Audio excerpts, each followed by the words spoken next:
BBM solution পক্ষ থেকে সবাইকে জানাই অভিনন্দন ও শুভেচ্ছা। আজকে আমরা আলোচনা করব বিবিএ অনার্স দ্বিতীয় বর্ষে ডিপার্টমেন্ট অফ অ্যাকাউন্টিং এর বিজনেস স্ট্যাটিস্টিক্স এবং ডিপার্টমেন্ট অফ ম্যানেজমেন্ট এবং ডিপার্টমেন্ট অফ মার্কেটিং এর তৃতীয় বর্ষে বিজনেস স্ট্যাটিস্টিক্স সাবজেক্ট নিয়ে। আর বিজনেস স্ট্যাটিস্টিক্স সাবজেক্টের অত্যন্ত গুরুত্বপূর্ণ একটি অধ্যায় মেজার্স অফ সেন্ট্রাল টেন্ডেন্সি। আমরা ইতিপূর্বে বেশ কয়েকটি ক্লাস নিয়েছি। আজকে আমরা আলোচনা করব কোয়ার্টাইল অর্থাৎ চতুর্থক নিয়ে। মিডিয়ান, কোয়ার্টাইল, ডিসাইল, পার্সেন্টাইল একই বিষয়, শুধুমাত্র নাম্বার অফ সাইজ বের করার ক্ষেত্রে মিডিয়ানের ক্ষেত্রে 2, কোয়ার্টাইলের ক্ষেত্রে 4 এবং ডিসাইলের ক্ষেত্রে 10 এবং পার্সেন্টাইলের ক্ষেত্রে 100 বা 100 ব্যবহার হয়। তো আমরা মিডিয়ান করিয়েছি। তো মিডিয়ান করার পরেও যাদের মধ্যে জড়তা কাজ করছে তারা আজকে অবশ্যই এই কোয়ার্টাইলসটা ভালোভাবে বোঝার চেষ্টা করবেন। এই কোয়ার্টাইলসটা ভালোভাবে বুঝলেই আশা করা যায় মিডিয়ান প্লাস কোয়ার্টাইল উভয় দুটোই আপনারা ভালোভাবে বুঝতে পারবেন। আর আমরা অঙ্কগুলো আলোচনা করি সাধারণত দুইটা পদ্ধতিতে, অর্থাৎ গ্রুপ এবং আনগ্রুপ উভয় পদ্ধতিতে আমরা কোয়ার্টাইলস আলোচনা করি। তাহলে আর কথা বাড়াবো না, আমরা এখন কোয়ার্টাইলস এর অঙ্ক নিয়ে আলোচনা করব। কোয়ার্টাইলস এর বাংলা হচ্ছে চতুর্থক। আর শুরুতে একটি কথা বলি, যারা আমাদের পেজটিতে নতুন তারা অবশ্যই আমাদের বিবিএম সলিউশন মনিটর এই পেজটি ফলো করে আমাদের সাথে থাকবেন এবং আমাদের ক্লাসগুলো দ্রুত পেতে বিবিএম মিডিয়াম ফর ইউটিউব চ্যানেলটি সাবস্ক্রাইব করে আমাদের সাথে থাকবেন এবং আমাদের সামনে চলার পথকে ত্বরান্বিত করবেন। আর কথা নয়, আমরা এখন নিজেরাই অঙ্ক তৈরি করব এবং অঙ্ক সমাধান করে অঙ্ক শিখব। এরপরে আমরা আলোচনা করব আনগ্রুপ ডাটা।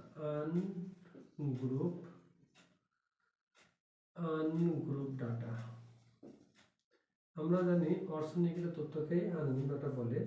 এখানে আমরা বানাইলাম ধরেন 25, 45, 55, 15,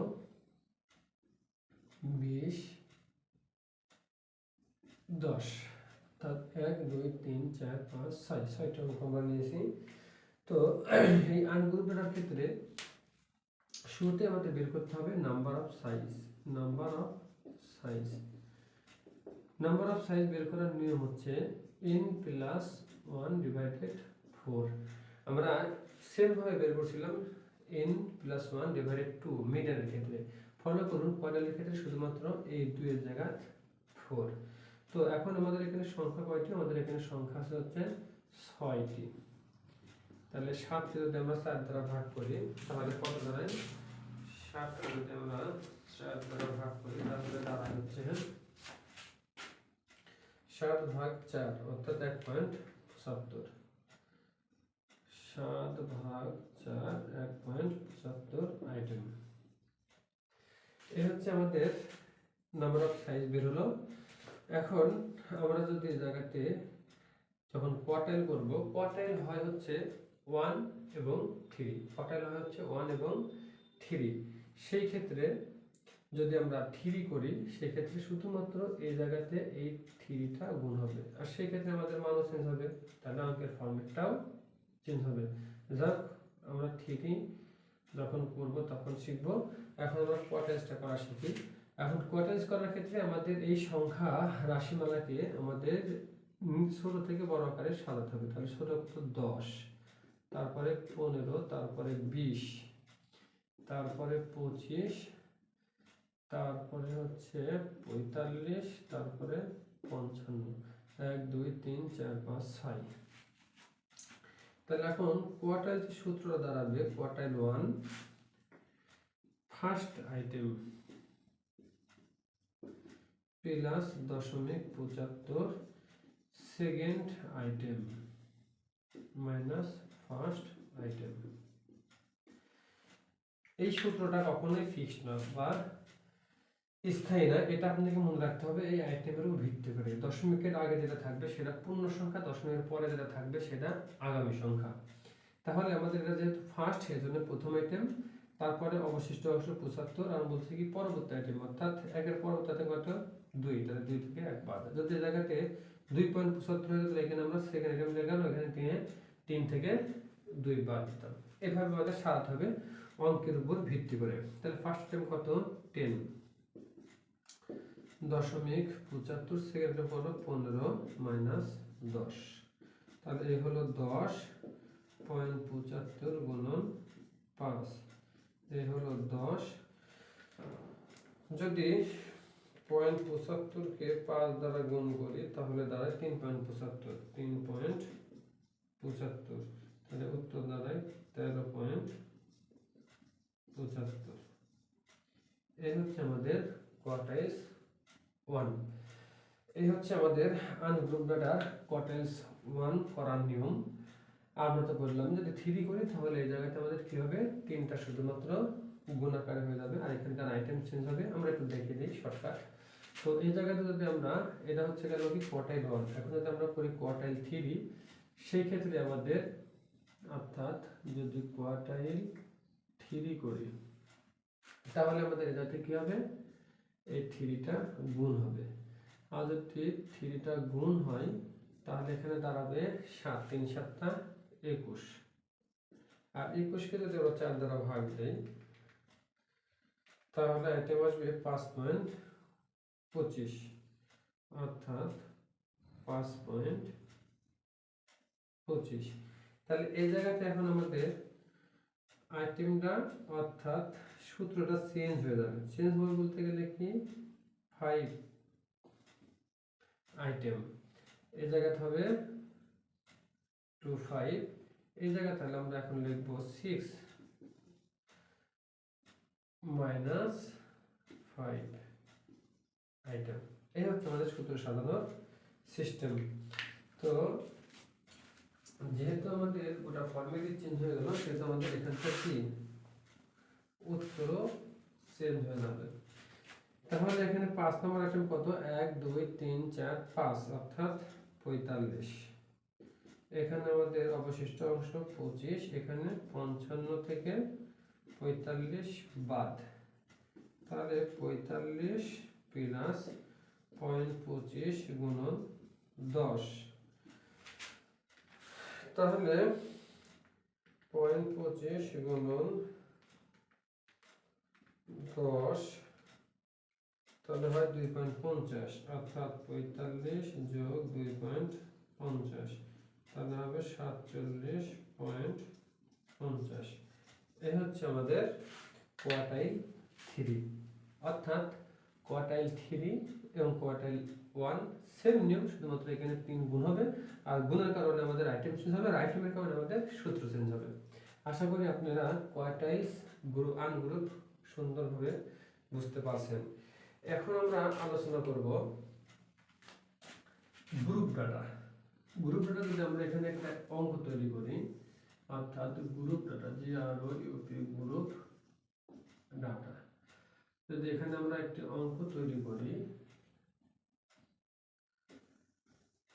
তাহলে ক্লাস ফ্রিকোয়েন্সি 1 2 3 4 5, এ হচ্ছে আমাদের অঙ্ক। ধরলাম 10 থেকে 20, 20 থেকে 30, 30 থেকে 40, 40 থেকে 50, 50 থেকে 60, 2 4 6 3 5।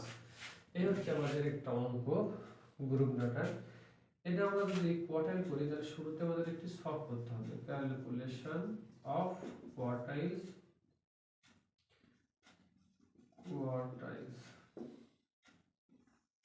সবটি অত্যন্ত সহজ, শুধুমাত্র 3 কলামের একটি সলভ হবে, 1 2 3 4 5।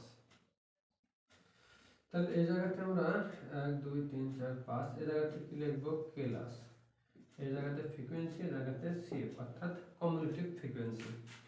এখানে 10 থেকে 20 অঙ্কে যা আছে তাই, 20 থেকে 30, 30 থেকে 40, 40 থেকে 50, 50 থেকে 60, অর্থাৎ এই ক্লাস ইন্টারভ্যালগুলো। ফ্রিকোয়েন্সি 5 3 6 4 2, অর্থাৎ 5 3 6 4 2। এখন যদি আমরা কমিউলেটিভ করি তাহলে একের পর এক যোগ, অর্থাৎ 5 5 আর 3 8, 8 আর 6 14, 14 আর 4 18, 18 আর 2 20, অর্থাৎ এখানে n হবে 20। এই হচ্ছে আমাদের সলভ।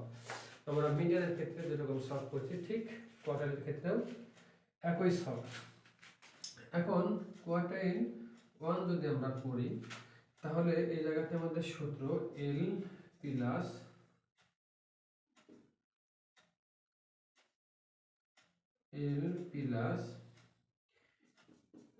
n/4 মাইনাস PCF নিচে হচ্ছে FQ গুণন C, এ হচ্ছে আমাদের সূত্র।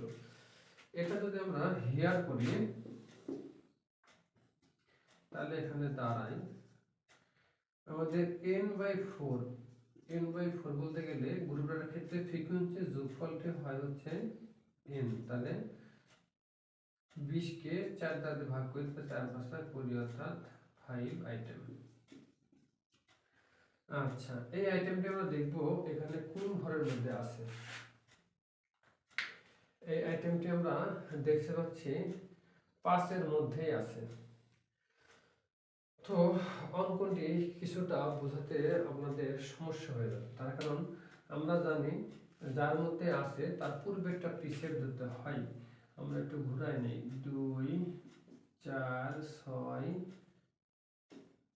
5 3, অর্থাৎ অঙ্কটি আপনাদের বোঝাতে আমার সুবিধা হবে 2 4 6 5 3। তাহলে এখানকার মানটা চেঞ্জ হয়ে যাবে, অর্থাৎ 2 4 6 6 6 12 12 পাশে 17 17 3 20। এবার আমাদের বোঝাতে সুবিধা হবে, ওইভাবে আমরা বোঝাতে পারতাম কিন্তু ওইভাবে হতো না আপনাদের বুঝতে প্রথম যেহেতু। যাই হোক, এখন আমাদের নাম্বার অফ আইটেম হচ্ছে কত 5, তাহলে 5টা আছে কার মধ্যে, এই 6 এর মধ্যে। তাহলে যে ঘরে আমরা এই আইটেমটা পাবো তার পূর্বেরটা PCF এবং ওই ঘরের পাশেরটা হচ্ছে FQ এবং FQ বরাবর যে ক্লাস লেভেলের নিম্ন সীমা সেটা হচ্ছে L, আর এই ব্যবধান যেটা সেটা হচ্ছে C। তাহলে আমরা PCF পেলাম কত 2, FQ পেলাম কত 4 এবং L পেলাম কত 20 আর ক্লাস পেলাম হচ্ছে 10। এখন আমরা করব হচ্ছে কোয়ার্টাইল 1।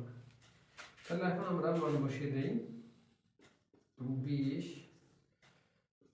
5 মাইনাস হচ্ছে 2 আর নিচে হচ্ছে 4 গুণন হচ্ছে 10। তাহলে এই হলো 20, এই হচ্ছে 3/4 গুণন 10। তাহলে থাকলো কত 3/4 গুণন 10 অর্থাৎ 7.50। তাহলে দাঁড়ালো 27.50। এইটাই হচ্ছে আমাদের কোয়ার্টাইলস।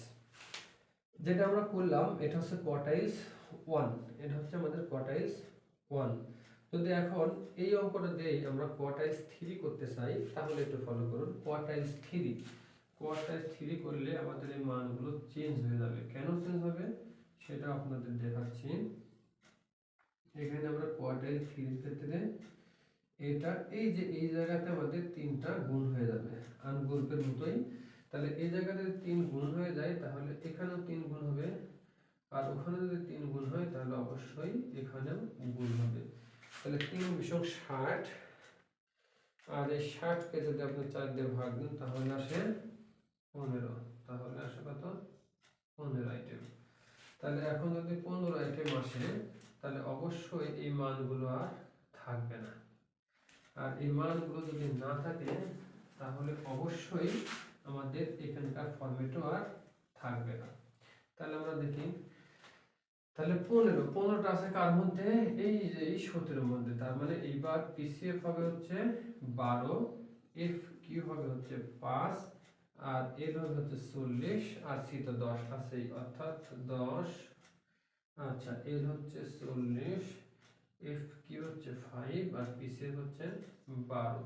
এবার আমরা নির্ণয় করব হচ্ছে কোয়ার্টাইলস 3। তাহলে এখন যদি আমরা সূত্রের মান বসাই তাহলে এই হচ্ছে 40 আর এখানে তাহলে কত 15 মাইনাস 12 নিচে হচ্ছে 5 গুণন 10। তাহলে হচ্ছে 40, 15 থেকে 12 বাদ দিলে 3 এই হচ্ছে 5 10, তাহলে 3/5 গুণন 10 অর্থাৎ 6, তাহলে আমাদের অঙ্ক হচ্ছে 46। আপনাদের এখানে চতুর্থক অর্থাৎ কোয়ার্টাইলস আনগ্রুপ এবং গ্রুপ এবং কোয়ার্টাইলস 1 এবং কোয়ার্টাইলস 3 আমরা পূর্ণাঙ্গ ধারণা দেওয়ার চেষ্টা করছি। আশা করি আপনারা অত্যন্ত সুন্দরভাবে বুঝতে পারছেন। তারপরে যদি আপনাদের কোনো প্রশ্ন থাকে তাহলে অবশ্যই কমেন্ট বক্সে প্রশ্ন রেখে যাবেন। আর আপনাদের বিবিএ এমবিএ সংক্রান্ত যে কোনো প্রশ্নের জন্য আমাকে হোয়াটসঅ্যাপ অথবা মেসেঞ্জারে যোগাযোগ করবেন, আমি আপনাদের সমাধান করার সর্বাত্মক চেষ্টা করব। তো আজকে এ পর্যন্তই। আমাদের আগামী ক্লাস পেতে সবাই আমাদের বিবিএম সলিউশন পেজটি ফলো করে আমাদের সাথে থাকুন। আর আমাদের ক্লাসগুলো দ্রুত পেতে বিবিএম 24 ইউটিউব চ্যানেলটি সাবস্ক্রাইব করে আমাদের সাথে থাকার জন্য সবার প্রতি অনুরোধ রইল। আজকে পর্যন্তই, সবাই ভালো থাকুন। আল্লাহ হাফেজ, আসসালামু আলাইকুম।